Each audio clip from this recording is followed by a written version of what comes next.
house would then return to calm, and there would be lengthy discussions about them and their visit. Life in Israel seemed so difficult. We couldn't possibly envy them for living among hills that were greener than ours. My uncle worked in Kuwait. I did not appreciate then what it meant to work in the desert without air conditioning. He said they had to sit in a barrel of cold water because it was so hot. To amuse himself in the desert, he collected stamps. He would rub his red eyes and then slowly pull the beautifully preserved stamps from between the transparent pages of his album. When he reached his most prized stamp, his eyes would open wide. He would hum and exhale slowly through pursed lips, taking his time as he slowly raised the stamp and held it up in front of my eyes. "Now this one is very precious," he would say, and holding it carefully between the tips of his chubby fingers, he would turn it round and gaze at it with admiration. "But this one," he would say, picking up the stamp from Israel, "we must hide." Now, half a century later, having made countless crossings into the once forbidden land, I realize how unaware I had been at the time of what Israel would come to mean to me over the years. For 19 years after the catastrophe in 1948, or the Nakba, when around 750,000 Palestinians were forced out of their homes and Arab villages were razed to the ground with the end of the British Mandate and the establishment of Israel, we lived in the part of historic Palestine under Jordanian rule. How could we have known then that in a few years Israel would occupy our land, that over the years we would cross its borders so frequently, and that our entire life would come to be dominated by the country with the unmentionable name?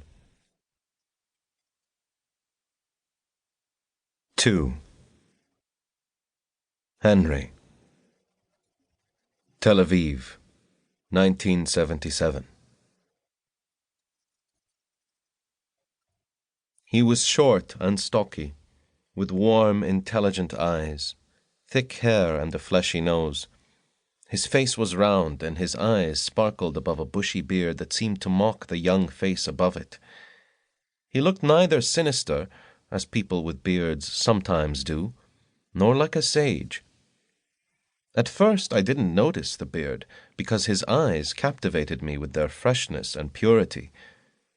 But it was hard to ignore. It looked as though he hadn't shaved for years, not even given it a trim. It was straggly, reaching almost to his waist. Maybe he was religious. Perhaps he had made a vow. His name was Henry Abramovich.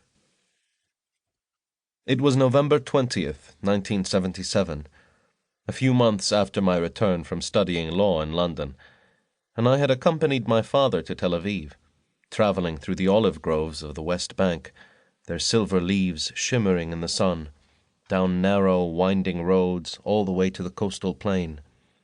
We had driven along the old roads lined with eucalyptus trees to my father's city, Jaffa, and from there to Tel Aviv.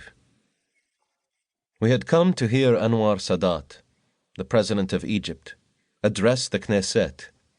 This was the first visit by an Arab leader to Israel. By then, Israel and Egypt had fought 4 wars in under 20 years, and Sadat was now boldly trying the path of peace. We were there at the invitation of New Outlook magazine, a leftist Israeli publication to which my father contributed, and they had set up a large screen in the foyer of a hotel. It was the first time I had seen a TV projection on such a wide screen. As Sadat spoke in Arabic, enunciating the words in his deep voice and thick Egyptian accent, I drank in everything he said, even his talk of religion, which for a cynical young man like me was unexpected.